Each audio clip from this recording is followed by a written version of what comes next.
श्री स्वामी समर्थ. लवकरच मार्गशीर्ष महिन्याला सुरुवात होणार आहे. आपल्या हिंदू धर्मामध्ये मार्गशीर्ष हा एक अत्यंत पवित्र महिना मानला जातो. अनेक भाविक भक्त या मार्गशीर्ष महिन्यात श्री महालक्ष्मीचे व्रत करतात.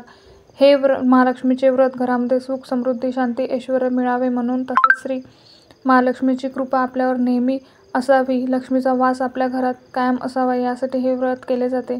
तर आता काही दिवसातच मार्गशीर्ष महिना सुरू होतोय. आजच्या व्हिडिओमध्ये मी तुम्हाला मार्गशीर्ष महिना कधीपासून सुरू होणार आहे, यावर्षी एकूण किती गुरुवार असणार आहेत, पहिला गुरुवार कधी आहे, पूजा आपल्याला नेमकी कोणत्या वेळेस करायची आहे, व्रताचं उद्यापन कधी करायचं आहे, व्रताचे काय नियम असणार आहे, की तुम्ही जर या महिन्याचे पालन केले तर तुम्ही केलेल्या व्रताचे संपूर्ण फळ तुम्हाला मिळू शकेल, अशी संपूर्ण माहिती आपण आजच्या या व्हिडिओमध्ये पाहणार आहोत.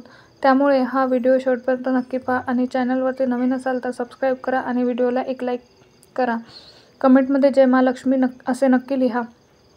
श्रावण महिन्याप्रमाणे मार्गशीर्ष महिन्यांना सुद्धा अत्यंत पवित्र समजलं जातो, कारण की या महिन्यामध्ये साक्षात श्री महालक्ष्मी आपल्या घरामध्ये विराजमान होत असते आणि ही लक्ष्मी आपल्याला घरामध्ये कायम टिकून राहावी, पैसा, शांती, सुख, समाधान घरात नांदावे म्हणून अनेक जण हे मार्गशीर्ष गुरुवाराचे व्रत अत्यंत मनोभावे करत असतात.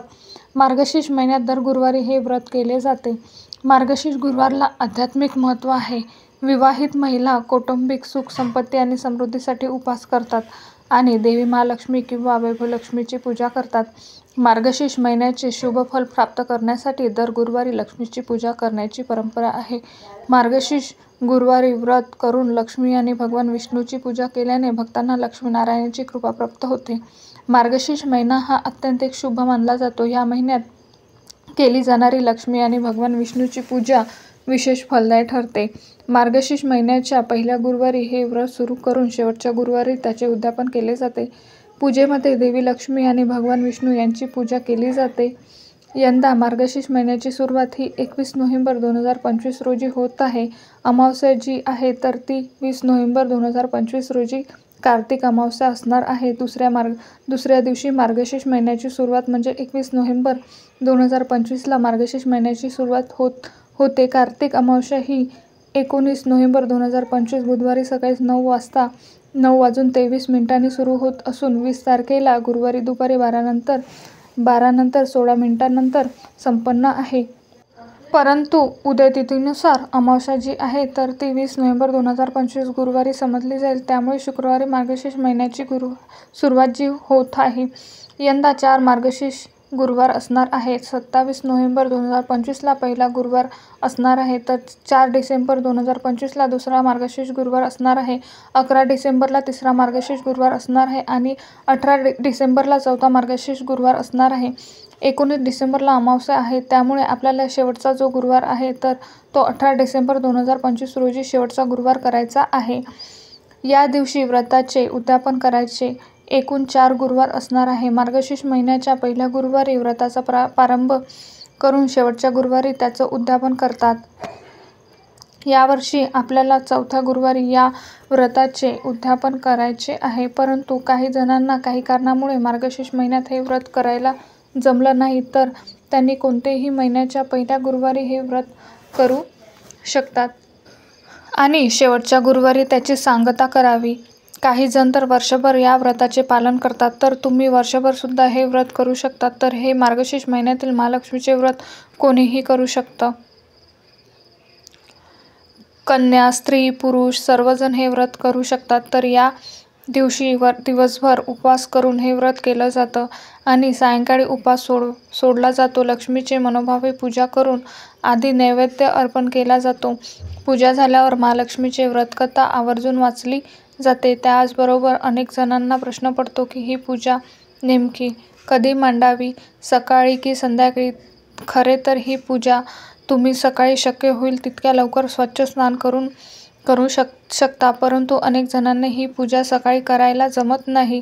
काही जणांना भरपूर कामे असतात किंवा काही कारणास्तव तुम्हाला तर जमले नसेल तर शक्यतो दुपारी 12च्या आत पूजा मांडून शकता किंवा त्याही वेळेवर जर जमत नसेल तर मग सायंकाळी 5 ते 6 वेळेमध्ये कधीही तुम्ही पूजा केली तरी सुद्धा चालू शकतं. परंतु ही वेळ जी आहे तर ती चांगली वेळ असते. लक्ष्मी योगाची वेळ असते. तिन्ही सांजेला आपण ही पूजा अवश्य करू शकतो, परंतु भर उन्हाचा दुपारी 1-2 वाजता आपण ही पूजा करू नये. शक्यतो सकाळी किंवा सायंकाळी केली तरी अतिउत्तम. जर या दोन्ही वेळेमध्ये जमणार नसेल तर मग दिवसभरामध्ये तुम्ही तुमच्या सवडीनुसार ही पूजा मांडू शकता, परंतु दिवसभरातील एखादी वेळसुद्धा खूप शुभ असते. जसे की सकाळची वेळ सुद्धा सात्विक आणि प्रसन्न असते, त्यामुळे जमलं तर सकाळी करावी. किंवा सायंकाळी वेळसुद्धा लक्ष्मी येण्याची वेळ असते, प्रसन्न वातावरण असतं, तेव्हा तुम्ही सुद्धा ही पूजा सायंकाळी मांडू शकता. अशा छान प्रसन्न वातावरणात आपण लक्ष्मीचे आगमन आपल्या घरात केले तर लक्ष्मी आपल्यावर नक्की प्रसन्न होईल. आता आपण या मार्गशीर्ष व्रतबद्दल थोडीफार माहिती पाहिली, परंतु या व्रताचे काही छोटे छोटे नियमसुद्धा आहेत. जर का आपण योग्यरित्या आणि व्यवस्थित या व्रताचे नियमाचे पालन केले तर आपण केलेल्या व्रताचे संपूर्ण फळ आपल्याला मिळत असतं. त्यामुळे या नियमाचे पालन अवश्य करा. जर तुम्ही हे मार्गशीर्ष महिन्यातील गुरुवाराचे व्रत करणार असाल तर प्रत्येक गुरुवारी आपल्याला सकाळी लवकर उठायचं आहे, स्वच्छ स्नान करायचं आहे, शुद्ध अंतकरणाने आणि अगदी मनोभावे श्रद्धा ठेवून आपल्याला ही पूजा करायची आहे. या दिवशी दिवसभरामध्ये उपवास करायचा आहे. सायंकाळी देवीला नैवेद्य दाखवून रात्री आपण भोजन करून हा उपवास सोडायचा आहे. आणि एखाद्या गुरुवारी जर तुम्हाला काही अडचण आली, कोणत्याही प्रकारची असो, तर तुम्हाला गुरुवारची पूजा करता आली नाही तर अशा वेळी आपण फक्त उपवास करायचा आहे. जमलं तर तुम्ही घरामध्ये कोण्याही एका व्यक्तीकडून पूजा करून घेऊ शकता, किंवा मग नसेल तर फक्त उपवास करावा. कहाणी स्वतः वाचावी किंवा ऐकावी. कहाणी वाचताना आपल्याला घरातील सर्व सदस्यांनी एकत्र बसून ती कहाणी ऐकावी, किंवा तुम्ही शेजाऱ्यांना सुद्धा निमंत्रण देऊ शकता. आणि सायंकाळी गायीची पूजा करून गायीला नैवेद्य दाखवा. उद्यापनाच्या दिवशी म्हणजे शेवटच्या गुरुवारी प्रत्येक गुरुवारप्रमाणेच पूजा करायची आहे, कहाणी वाचायची आहे, आरती करायची आहे. 5 किंवा 7 सुवासिनीला किंवा कुमारिकांना बोलावून हळदी कुंकू, एक फळ, व्रताच्या कथेचं एक प्रत द्यावी. आणि जर शक्य झाले तर ब्राह्मणाला शिदा, वस्त्र आणि दक्षिणा देऊन नमस्कार करावा.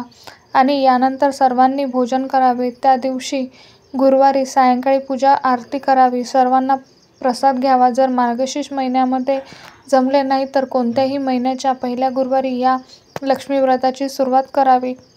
हे व्रत वर्षभर पाळावे. अडचण निर्माण झाल्यास दुसऱ्या महिन्याच्या पहिल्या गुरुवारपासून हे व्रत सुरू करावे. असे अखंडपणे वर्षभर व्रत पाळावे आणि शेवटी त्याचं उद्यापन करावे. त्यामुळे नक्कीच यश लाभत असते. या दिवशी आपल्याला घरातील वातावरण आनंदी, मंगलमय आणि प्रसन्न ठेवावे. कोणालाही अपशब्द बोलू नये, घरात वादविवाद करू नये